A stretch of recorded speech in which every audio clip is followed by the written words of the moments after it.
We're back again. We're back again. I love it. My favorite day of the week. Honest moments. It's your boy, Greg Walker. I'm here with my brothers. Mr. He on the Quest, Nate Perkins. What's going on, Nate? What's up, man? How you doing? I'm doing all right. Good to be here. Good to be back with everybody. Great. Yo. That's what they used to call me that in elementary school. Like Nate the Great. I think it was like a book out at that time.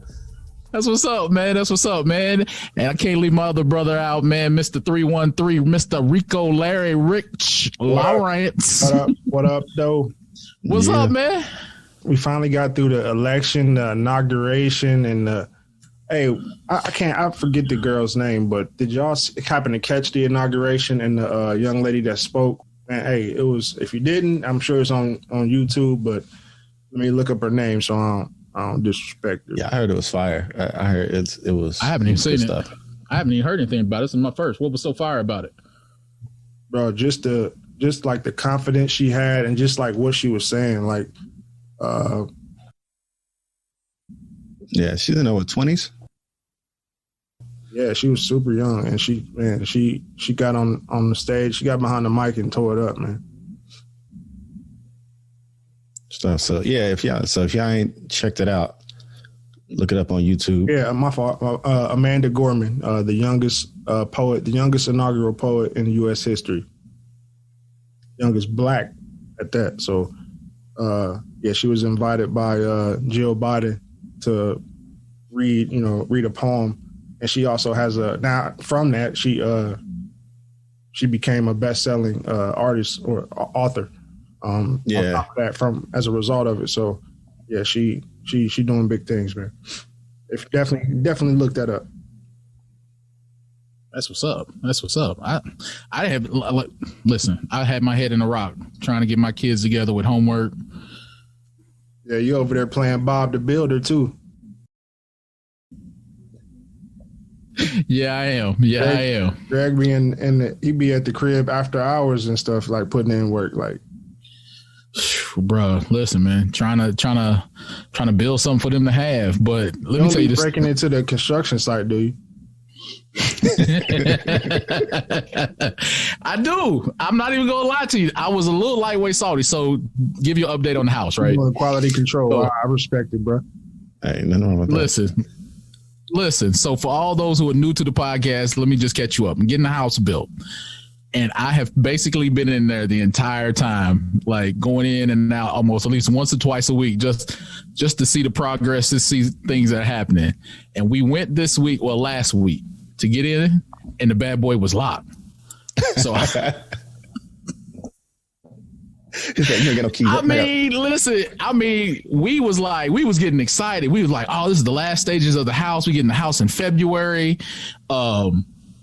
We'll get a chance to go in. They just painted and they just laid the carpet. Oh, we're going to get a chance to really see what this crib looked like. Went in, grabbed the door handle. Wah, wah, wah. Like, we don't want your dirty feet on the carpet. Nah, they don't. So then me and my wife got the idea. We were like, all right. Alyssa was like, let's go through the garage. I was like, I'm trying to break into the brilliant.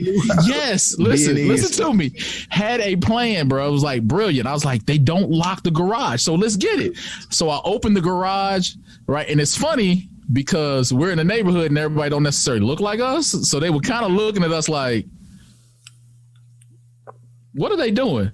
So we go in and we shut the garage door, thinking that we're still going to get in. We go to the garage door to get into the house. Wah, wah, wah. So now y'all stuck in the garage? Is that? So luckily we got out of the garage, right? So we're still like, hey, we want to see what's going on. So we start looking in windows.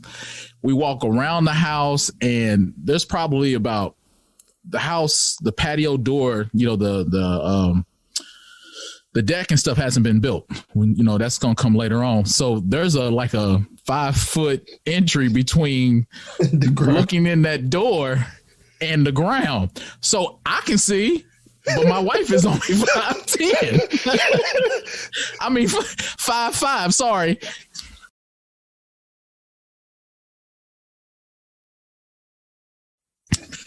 I hit her with the you know what I'm saying, the folded hands, and like I had to hit her with the interlaced fingers. Like, I got you. Take a step up. Oh my goodness. So we were looking in, and I was like, oh man, this is cool, but it'd be a lot cooler if we could actually get in. So I'm sitting over here just kind of like, this is going to suck. So we're down to the last 3 weeks. And now it's like, we can't even go in and be excited about the house anymore. I'm just looking at the house from the curb like, one of these days I'm getting in there. So that's just where we standing at right now. That's my story of the week. Your neighbors over like thirsty, mug? We are. Look, man, it's bad. We've already met our neighbors. Neighborhood watch on y'all.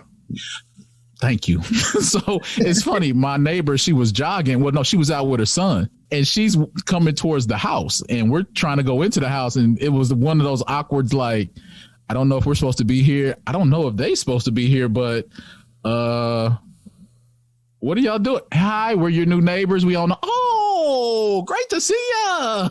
Nice to meet you. But it was that awkward of, Sarah, call him. Bro, you was one step away from getting Karen'd. True story. So, you heard my struggle, right? So I do have one gotta go for this week. Legendary struggling meals, right? We need to get some music. Rich, I'm waiting for you to give me one gotta go music. I need some one gotta go music. So next week we're looking for some one gotta go music. For this one, it would have been great if we had Fred Sanford's music. But here's legendary struggle meals, and one of them have to go. Hot dog with regular bread. Ramen noodle package, chicken flavor. Yeah, I gotta throw the chicken flavor in there. Peanut butter and jelly, and the world's greatest fried bologna sandwich. Now, it is on the table. One has to go forever, never to be seen again. Which legendary struggle meal are you throwing out the box? Let's go. Go ahead, Nate. You want me? Okay. All right. So for me, the first one that's not going anywhere, because I could eat this today, peanut butter and jelly sandwich. Like, that's a regular. Today. I ate that today. Man, that's a regular. I don't think I'll never leave that space of being like, I've made it. I don't do peanut butter and jelly. Peanut butter and jelly is the first one to be like, nah, that ain't going nowhere. Okay. Now I get down to the other three. I don't know. Wait a minute. Why you do it like that? I don't know. Because if I base it on like, what would if I'm like hungry, ain't nothing else in the house. So, all right. So here's one thing. Here's another one that I'll probably keep because it's so daggone versatile. And Greg, we got a story for this one. I'll keep the ramen. So I'll be keeping ramen because you tell. No, there was a time. This is legendary. This is legendary for real, Rich. There was a time where we were at NKU. We were pledging. I think it was all of us, right? So we were hungry one night, and we were trying to figure out, all right, what are we gonna do? So we did one of those things, the college student struggle potluck. One person had a pack of ground beef. One person had some corn. One person had some ramen. What else? Was it green beans or something like that? Or it was corn, ramen, beef, green beans. Yeah, so green beans was in there. That was it. That was it. All of that cooked together, fed all of us. Talking about struggle meal for real. And we ate multiple bowls. Yeah, we ate. We smashed. So off of the versatility alone, ramen got to stay. So then we get down to the mystery meats. Whoa. We ain't just gonna skate past that. Hey, come on now, bro. You took what? The ground beef. Yes. Corn. And ramen. Ramen. How do you? So Y'all didn't just put it all in the pot. Yes, all in the pots. So wait a minute, was cheese in it too? Nah, we didn't do cheese. Nah, we could. I mean, y'all no cheese. Y'all could at least what I'm saying, brown the ground beef and then we did. That's what I'm saying. We did all that. We browned the ground beef regular. Yeah, man, we're not savages, Rich. Man. We're not savages. Come on now. But even still, my mama taught me better than that. Just 3 individual courses and just, you know what I'm saying? Nah, so we ground the beef. We did the ramen and then everything got thrown. Cook the corn, cook the green beans. Everything got thrown into a pot. We're not uncivilized, Rich. What do you mean? Yeah, that was a meal. I'll never forget that meal. But hey, it did what it had to do. All right, so now you got the 2 mystery meats. So down we get to the 2 mystery meats for me.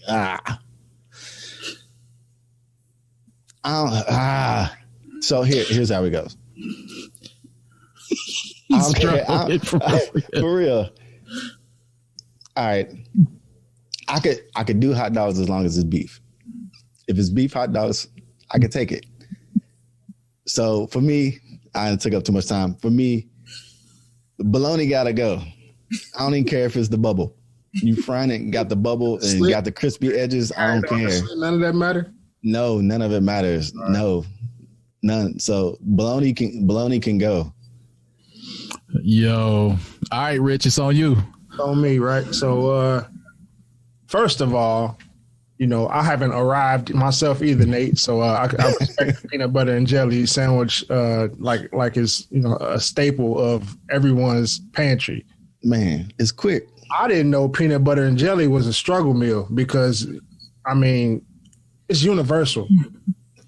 It's versatile. As you can eat it on the go. Why do you sound like you describing an NBA player? Disrespected the peanut butter and jelly sandwich. Man, I feel like you got Uncrustables. There's so many things you can do with a peanut butter and jelly. But me personally, I gotta keep that. The ramen, you know what I'm saying? I don't eat it too much now anymore, but if I had to keep one out of those other 2 options, that's definitely gonna be the way I'm gonna go is with the ramen. So we got peanut butter and jelly and ramen. Now, listen, man, I don't care what you do to it or how you dress it up. Bologna is foul. Like it is. I feel like anybody who eat bologna eats it.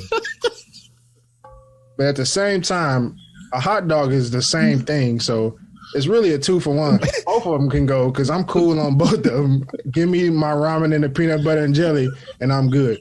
Greg, I'm going to pass it to you, brother. Hey, man, listen. So hold on. So you throwing both mystery meats out? I'm not. I'm vegan if you get a vegan hot dog? No, what? This mystery plants. Yes. Listen, I have had a vegan hot dog. Just eat the plant straight up. The vegan hot dog needs some work. But for me, definitely peanut butter and jelly, the GOAT of all time. I can rock with it. Uncrustables, definitely. Third. Ramen noodle, definitely keeping. That is clutch when you need it. Look, I got about 3 packs in the office right now for when I can't run out and get lunch. That's the emergency meal.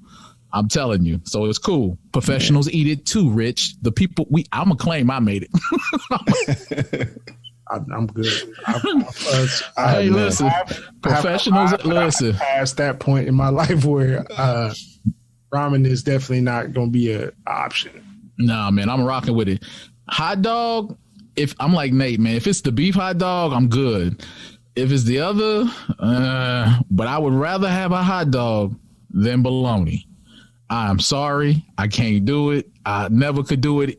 And now let's go back to the conversation we were having. Even if you cut it, you got that big, thick roll and you cut it unevenly. Man. I don't care about none of that. I don't care if you got to peel that little red label off of it.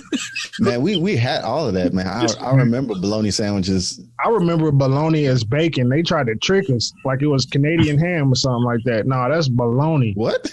Yeah, in the morning, fried bologna with breakfast. Oh, yeah. They give you the slit of bologna instead of some bacon or something? No, I'm good. Bologna got that. Yeah, I've done that before. That was little when I was little, but we've done that. Eat bologna for breakfast. Have a bologna sandwich, all that stuff. Yeah, won't do it again. But I'm glad they also didn't put on here was Spam, because man, that was going to be the one I was going to put on there and take out peanut butter and jelly and leave Spam. Bruh, I seen plenty of fried Spam sandwiches cross my path, my palate. Ugh, wow. I'm good. I'm good. So officially, who won? Oh yeah, bologna's gone. Bologna gotta go. Bologna gotta go. PB&J with a second place winner to pork hot dogs. So man, I can rock. We have Hebrew National or Nathan's. Yeah. I could do Nathan's. So speaking of stuff that's legendary, we're coming up on the hill of another, of our first year observing the death of Kobe and Gigi and the 7 other people that passed in the plane crash. And, I really want to take the time out to really talk about legacy for a second, and talk about, the importance of legacy, how we create legacy, how we start putting that stuff into action. So I really want to talk to y'all about that today and just get your thoughts and your insights on it, man. When we start thinking of some great people who leave legacy, like give me some names off top who you really think have left a really great, impactful legacy. Man, so like MLK is one of them. We said Kobe.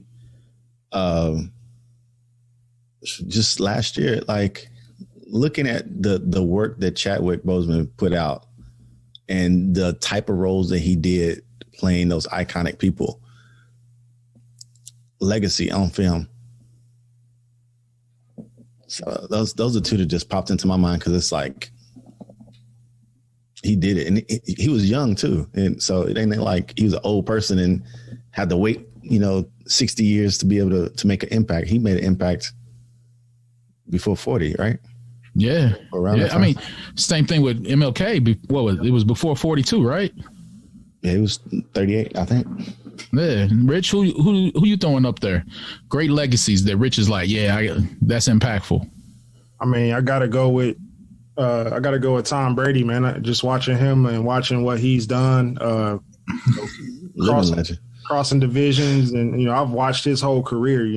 Just 20 plus years, of dominance and greatness, and just always being professional and keeping it professional, surrounding, around his his personality or whatever. But I think just seeing what he's done as far as, people always said, he needed Belichick or vice versa, and that he couldn't do this or couldn't do that. And my man went to a whole nother conference and is dominating, that's big. And also, I'm an MJ fan for sure. I give respect to LeBron. They both create legacies in their own right, and they both.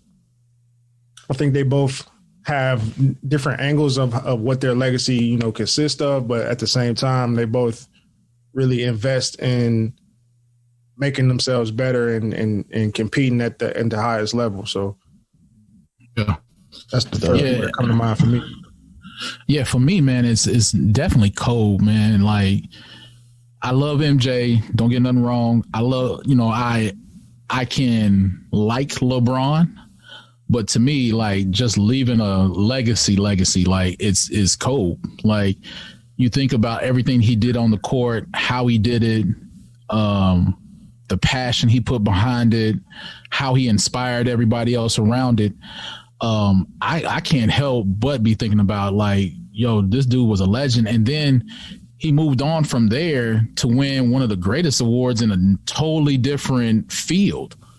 Like, he won an Oscar. I'm kind of like, man, you go from playing ball, being one of the greatest at ball, to transfer that into a totally different atmosphere. That says a whole lot, right? And it just speaks to how legacy goes past just what you're doing. It's like, it's part of your character. right? How do you think work ethic defines your legacy? I think the effort you put forth is what, defines or determines your success. So, if you put the extra time in, the extra hours in practicing and sharpening your skills, it's going to pay off in a long run, whether it's on the court, on the field, in the classroom, whatever the case may be. Also, work ethic teaches you, it kind of molds you into a leadership or just being a leader, because you want those around you, or me, I can say me, I want those around me to be as successful, if not more than me. Bet. Yo, so, what about you, Nate? So it's so coming from a book that I'm reading right now called Grit, they talk about like long haul stuff, like not just these little wins that you get. And when I think of legacy, I'm not thinking about like one hit wonders or like people who like have short lived success and then it phases out. It's like people who are excellent in what they do, who put in time, put in this leadership, get results over a long period of time. And that takes like true honing your craft, true like getting better time and time and time again, going after it. Discipline. And yeah, that discipline, getting into it and going after it, and like not letting little obstacles, either deter you or keep you from, pushing towards what you feel like this is what you're called to do. So yeah, definitely. I think work ethic fits in there, and it's that perseverance over a long haul, over a long period of time, that puts you in a position to even have a legacy. Yeah. To me, it's almost like, the work ethic is like the building blocks. You can't have a legacy if you're not building, if you're not working.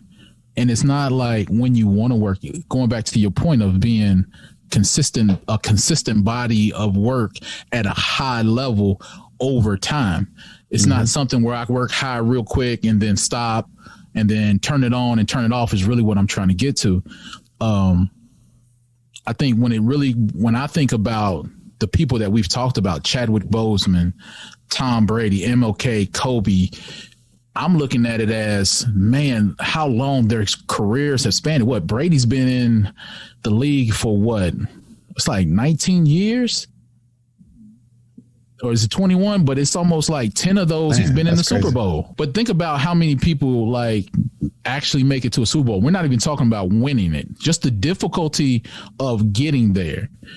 One of the things that kind of pops out to me is like all those little things, right? So for him to make it, or for anybody to make it over a long haul, like there's so many little things that have to be done consistently over time. Like taking Tom Brady is like in the off season, you got to take care of your body. In the off season, you got to, work on your craft. You got to get better at, connecting with your personnel that's around you. You got to do all these little things over and over and over and over and over again, just to get to a place where you can be consistent. You can have those wins. And I think that's a dope thing to look at. When I think about my own personal, like when I think about how I want my legacy to be, I'm starting to break that down and look at, okay, what are the little things that I need to do now? Like what are the things that I need to show up with now? Like with my boys, one of the big things right now is just showing up and giving them time. As I'm consistent with that over and over and over and over again, I'm able to be in a position to deposit things to them and let them see who I am as a person and as a man. And then over that, we'll see. I'll have those opportunities to leave that legacy. That's real. So, like what actions are you all taking what actions are you putting into place to help create that legacy for yourself? Because I know there's some people out here right now who's listening like, man, I don't know anything about a legacy, or I have a legacy that's super negative. It's not a legacy that I want to carry on. How do we start to build that legacy? Man, I say one thing is have a vision for how you want your life to be. Like have some type of vision that goes beyond right now. Like whatever your circumstances right now, have a vision for like whatever that is. You know, I went through a training. Greg, I'm thinking you know this, right? There's a training and asks you to do something really weird. They ask you to think about your funeral. And they say, think about your funeral and think about what you want people to say about you, what they want to recognize, what you want people to remember, and then come up like that will help you frame what is this legacy want? What is this legacy for you? What is that going to look like? And then working backwards. It's weird. It sounds morbid, but it gives you in a place of like, let me see, like, what is that? It's going back to that whole thing, starting with the end in mind. Like, where do you want your life to end at is what I'm hearing you basically say. So start with what that end looks like. Definitely. Yeah. Yeah. Just, and have it be beyond, like sometimes we can get stuck. And I've been in this place before where I've had a period in my life where I can't think about anything else but the situation that I'm in, because it's real. It's palpable because like I wake up, it's there. The struggle is there. Maybe it's the disappointment is there, but you got to be able to have some type of vision and hope that goes beyond that to say, okay, things can be different. I have some type of hope that things can be different. So I have a vision that I'm gonna impact the world with my words. I have a vision that my work ethic will leave a legacy for my sons and my daughters to eat off of, and my grandchildren to eat off of. You got to be able to talk that stuff and visualize that stuff and allow yourself to dream. You know how hard that is for some of us. But that's exactly where I was about to go with it, because sometimes it's like, man, you so focused on the daily rat race, I don't have time to sit down and dream. Like, I'm trying to make it in my schedule now just to have times to sit down and just envision what I want to do and just kind of get a mental picture of where I'm going and just kind of take in information. That's hard sometimes, Nate, just to try to create that time. Yeah, I figure it is. You can get on that. What do they call it? The hamster wheel, right? You get up, you go to work, you do your thing, you deal with the crazy coworkers, the messed up stuff, and then you get home, you wore out, you tired, you got to deal with your family, you try to eat something, try to relax a little bit, go sleep, and then you do it all over again. Man, when you think about that, just hearing you say that sounds miserable. Like, it's like a vicious cycle. It sounds like something that like somebody should dread, you know what I mean? And then thinking about myself in that situation is like, man, like I put myself here. I created this. Like, so for me to be okay with that, and for me to be content with that being my what you leave behind reality, and what are you teaching? What are you showing? You showing them how to have a miserable life, how to just barely make it, or how to survive. And that is a horrible, man. Just it hit you, didn't it?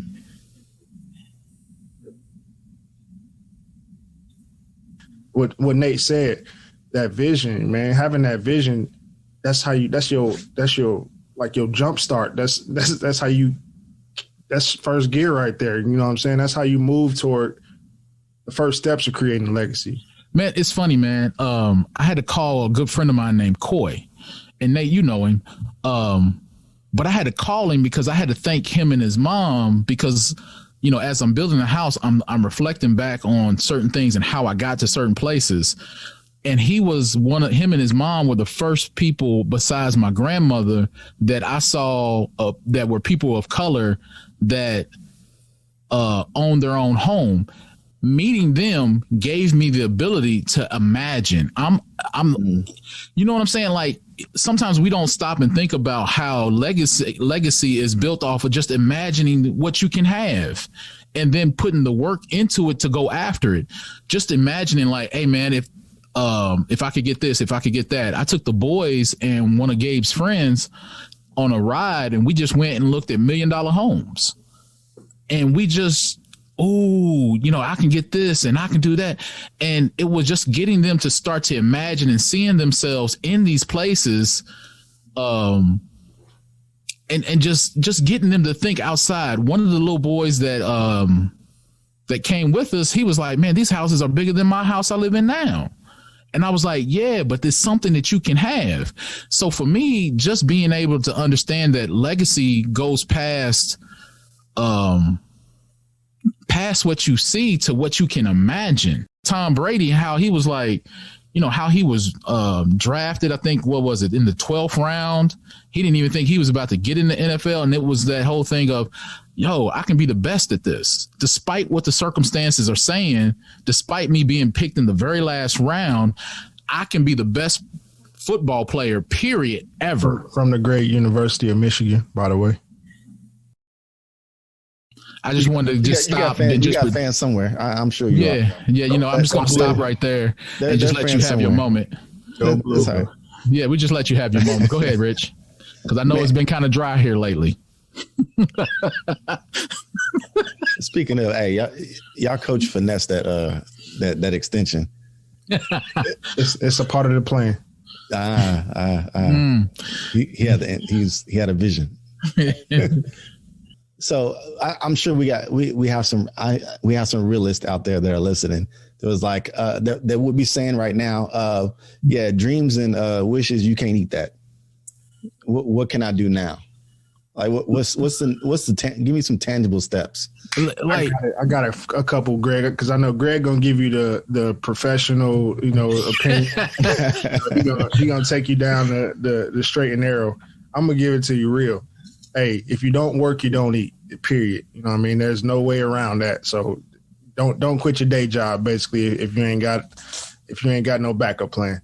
So I can't go after my rap career at 40 right now. You can do whatever you want, but you also have to make sure the lights stay on and make sure the car note, insurance, and the mortgage is paid too.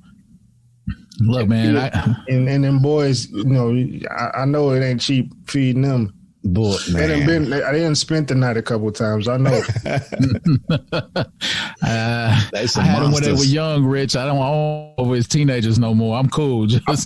I felt disrespected. Only I could eat like that in my house. Hey, they put it down, boy. They got expensive taste too. Talking about steak, lobster, and it is not shy. Grimps.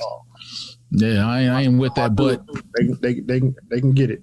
But to your point, Nate, man, like here's like 4 things I think that you can actually really start to put into application to get to a legacy. And the first thing is just trying to define what does success look like for you. Like you may not be a Brady, right? Some people are, like Cal Ripken, he wasn't the best player, but his level of success was, I'm just going to show up every single day, going back to your point of just being there, right? To me, it's, knowing what success looks like for you. What do you want to be known for? Like, what do I, when people think of my name, or what's the brand identity do I have? You know what I'm saying? Like, am I, what'd you say? I said, a brand.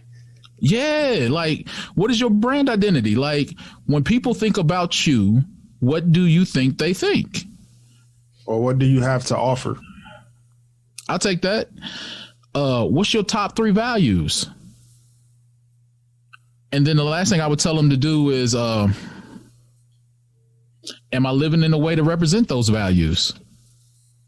To me, that's the first part of living out your legacy. Like Kobe's thing was, and it's funny, man, my most favorite Kobe moment was when he tore his Achilles tendon. It wasn't the championships. It wasn't anything about that. I think the thing that defined him the most in my eyes was the fact that when he tore his tendon and still walked to the free throw line and shot his free throws, because his brand, his value was, despite the pain, despite what goes on, I do whatever it takes to win. And that spoke to me, that spoke more about who he was than any dunk, any championship. That was his brand, and he lived it out in that moment. So I think going back to it, just knowing what those values are for yourself, knowing what success looks like for you, and just go after it. I think what you said about, that your legacy is based off of your character and your work ethic. So with that being said, knowing what Kobe stood for and what he represented, Mamba mentality, you can't put a price on that. You can't, that's only something that you can, those are stripes that you earn for yourself. Nobody can teach you that. Nobody can, will you to that. It's something that you have to decide within yourself and just go for it and create that mentality within yourself. I think oftentimes going back to, the actions that we put in place, and it's not being content where you are, or not being, complacent with where you are, and not settling for that being your only option, or, the end game, or whatever you want to call it. I think that when you have that mentality, or when you gain that mentality, you become defeated, and it causes you to, always be defensive. It causes you to blame others. It causes you to just create this negativity around yourself that doesn't allow you to expand or grow or put yourself in a position to win. I think that, something I was listening to, they were saying, your opponents or your competition is there to make you better, or to test your skill. So if you're as good as you say you are, or if you're what you say you are, when you see that competition, or when you approach that competition, there's no intimidation factor. There's no defeated mentality. You going in with the mindset of winning. And also you use your competition to find faults to make yourself better. That goes for business, that goes for, relationships, that goes for anything.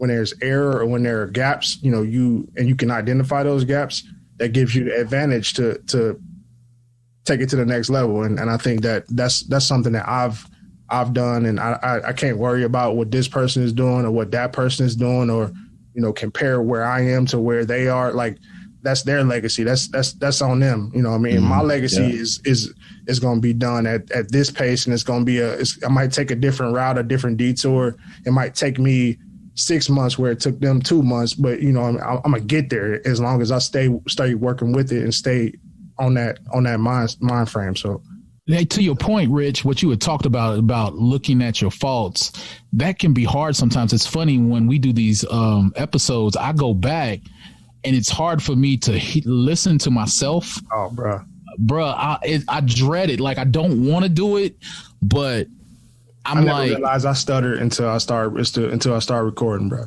Listen, I never knew how hard I breathed until I was listening to the last couple episodes, and all you heard was,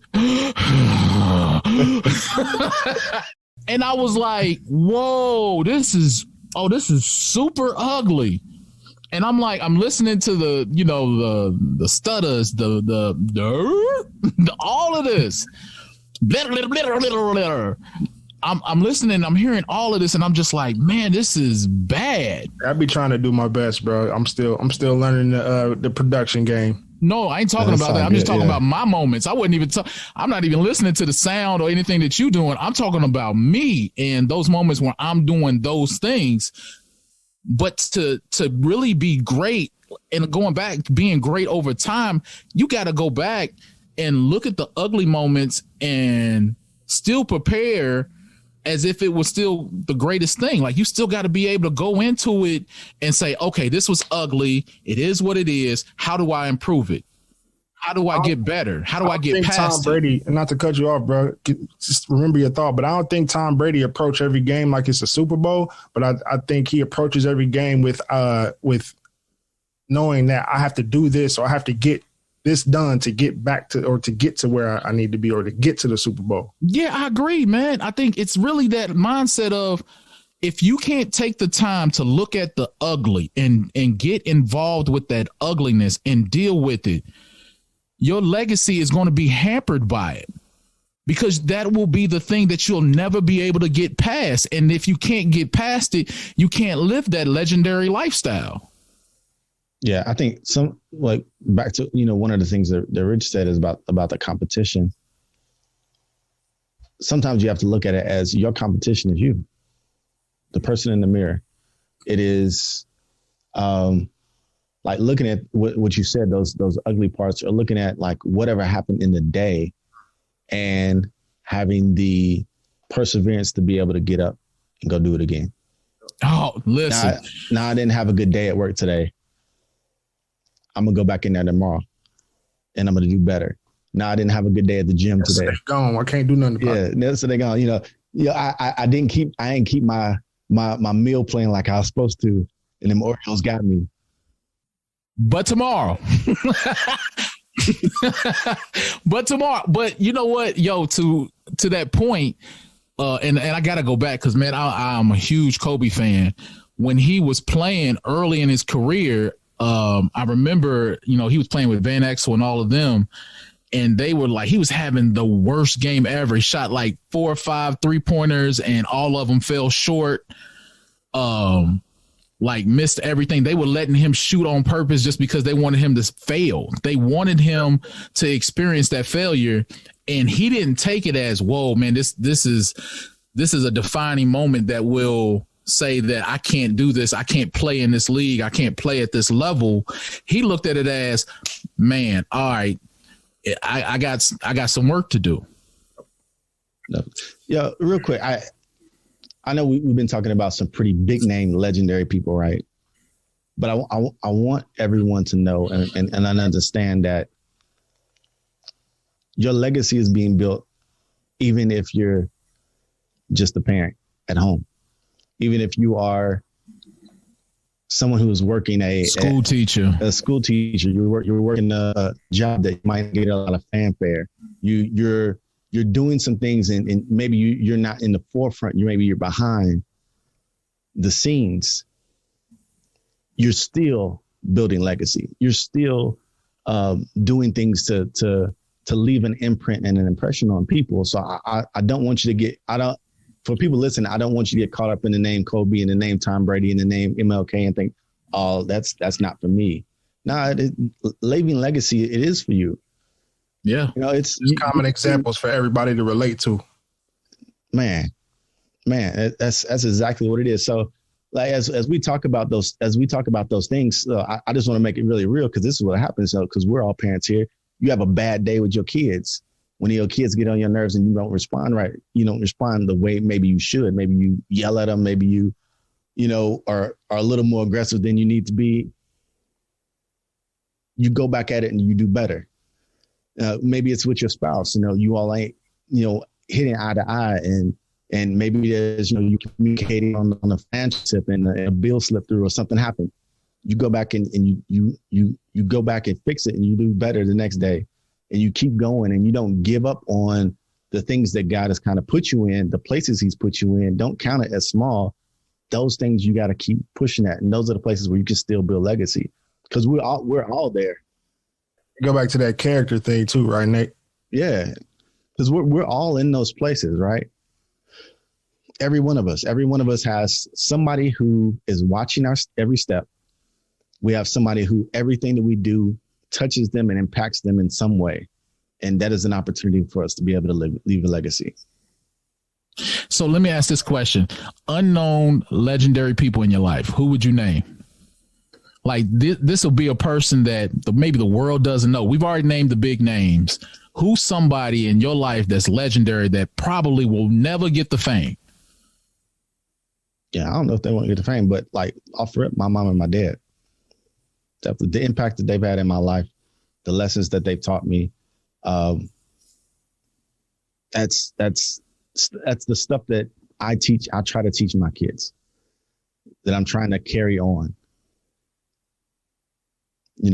That's number one for me right now. First, my grandfather was probably one of the most legendary people that I know, you know what I'm saying, to date, just based on the cards, you know, he was dealt with, you know, losing his wife at a young age and raising 3 children while working full time and, you know, taking care of business and just being a man's man, you know, hunting and just doing everything, you know, enjoying life. That's what I saw, you know, growing up. And that's the legacy, or part of the legacy that made, you know, my character, because, you know, how close we was. Also, you know, my mom is probably one of the strongest, you know, women that I know, you know, that I've seen just always bounce back, always battle, but always have a heart to help others, you know what I mean? And that's something that, you know, as I get older and realizing that's, you know, that I have that ability and I have that calling too. And that's the legacy that I'm trying to create, you know, for my son and, you know, for my family is, you know, it's we gonna be all right, but we help others. And when we do, you know, do things that, you know, takes ourselves out of the equation and puts other people first, to glorify, to give, you know, God or, you know, whatever you believe in, the authority and the praise, man, that's where it really hits me. Man. That's dope. Yeah. And you know, even though she's super strong, she a softie. She gonna cry when she hears this. You know that? Yeah. It's over with. I think for me, I got 3. It's just 3 people. First one. I'm sorry, I have one more, Greg. No. Sorry, listen. No, you don't do that, bro. My wife is a living legend, man. Just it's so many things. Trying to get cakes and candy. For real. It's a real honest thing, and I'm not trying to put her business out there or hit the horns. Ba ba ba ba. That's good stuff, y'all. It's an honest moment. You know, talk about your queen, man. Shout out to my wife, you know, Renee.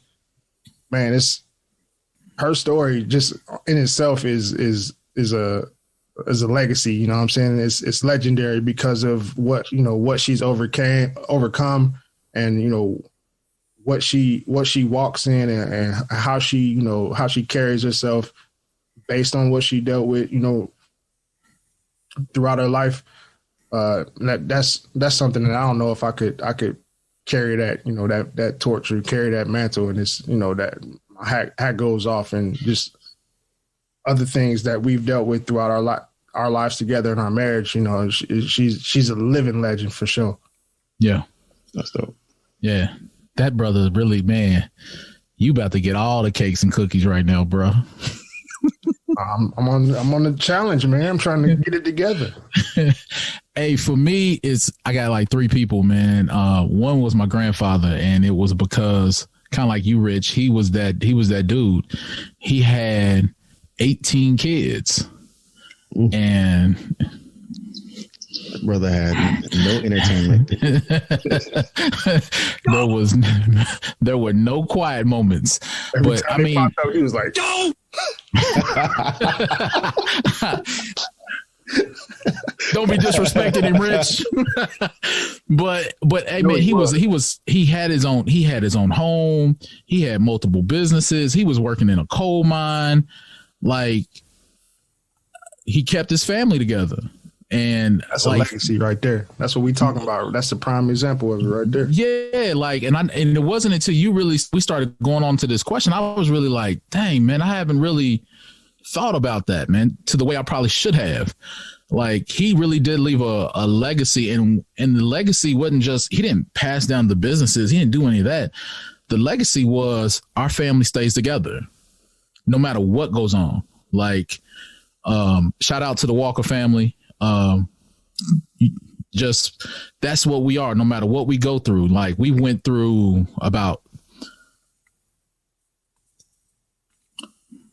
7 different deaths, and the family is super tight, and we holding each other together right now. And just that is something that was instilled in us by our grandmother and our grandfather. And I'm just really super appreciative for that. And then the other person, And I have to admit, honest moment, like I bumped heads because I didn't understand, was Pastor Perry. And that was a legacy he gave me about, that was the first person besides Nate and some other people who really helped me find my walk with Christ. And then a guy I met in college named Mike Mims. He was like the first person to teach me how to tie a tie, how to show up to work on time, how to be what I say I'm gonna be. And he didn't have a statue built for him. None of these people did. I don't want to just say Mike didn't, but Mike taught me how to be a young man. All these individuals have taught me how to be a young man, a businessman, a family man, a husband, a brother, a father. And they will never have like plaques in the Hall of Fame. They will never have these statues outside of buildings, but the legacy that they left and the wake that they left in my personal life. Yeah. Whatever success I have is because of them. My life is their trophy. You know what I'm saying? Like that to me is like, it's made me who I am. So going to your point, Nate, man, you don't have to be a Kobe. You don't have to be a Chadwick. You don't have to be a Tom Brady. You don't have to be an MLK. You don't have to be such and so on. The impact that you can make in just one person's life, man, is just truly like breathtaking, man. Like my life is totally changed because of these individuals. You know what I mean? Because of y'all, because like the stuff we're building and the stuff that we're doing, it's inspiring my kids. My son was on here before I was on here. And the fact that he got a chance, he ran downstairs and he said, Mom, I'm on the podcast. Yeah. I'm doing Dad's podcast. You know what I mean? The excitement he had in his voice, that let me know that even though these moments where I got to pull away from my family to build something for them means something to them. You know what I mean? Like the times when you're away, Nate, the times that you're away, Rich, and we're doing our daily hustle to try to build better lives for our family and our kids and our loved ones and our spouses and whoever else, they see it and it impacts them, man. That's to me is really what a legacy is, man. You can leave a mark on somebody's heart. Bro, yeah, man. Like something that's just ringing based off of, what we've all said and the people that we brought up, man, is that, all those people showed us what's possible or what we're capable of, but or what they were capable of, but they showed us, they left something for us tangible to see or learn. It may not have been material, but it was tangible if we pulled something mentally from it, or if we got to see, put eyes on something, man, I watched Nate build stuff, and I know, coming from my background, my grandfather was the only one. My grandfather always kept a project going or something, and I gained certain skills from that. I gained knowledge from that, and that's priceless. Nobody can take that from me.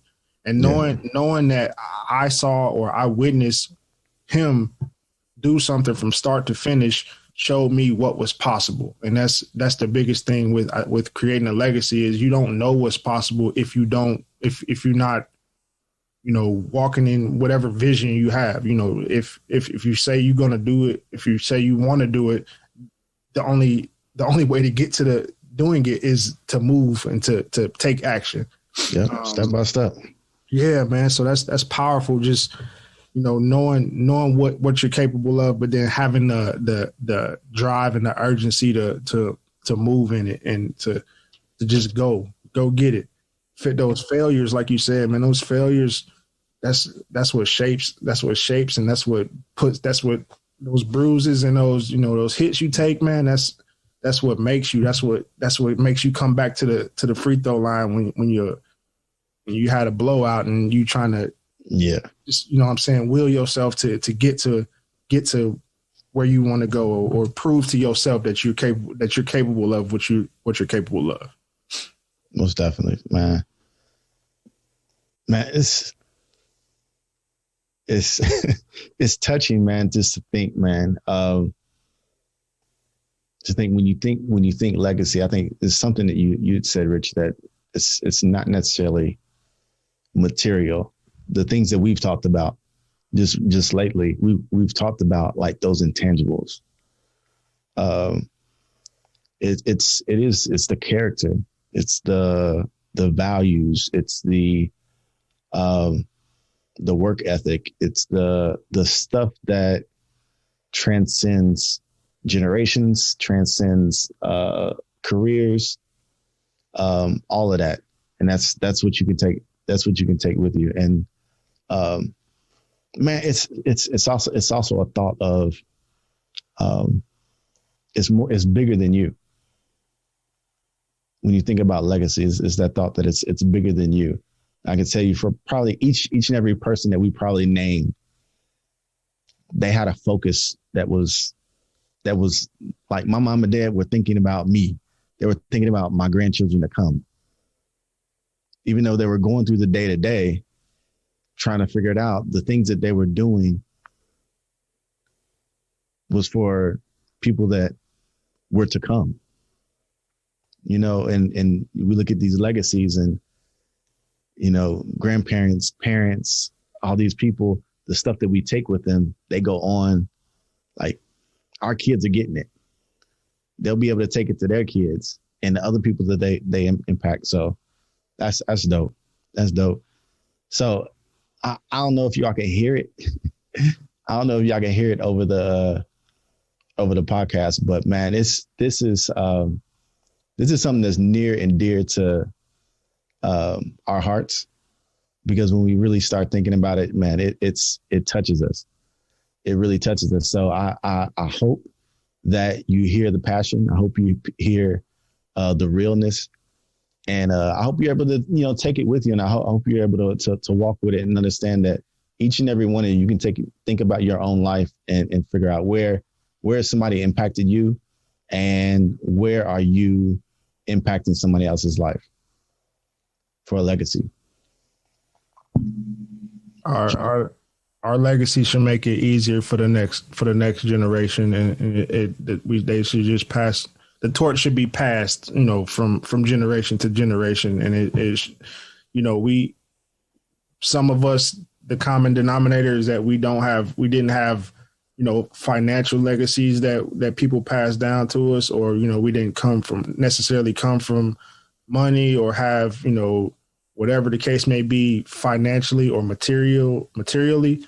But I think that a lot of the gems that we got from the hard knocks and from, you know, just the tests and trials of just living life, man, that's the stuff that character piece comes back in, and no one can take that from you. No one can take that from me.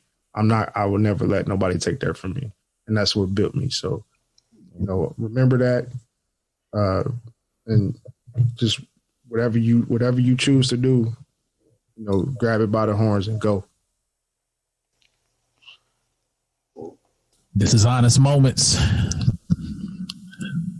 Probably one of the best podcasts you're going to listen to.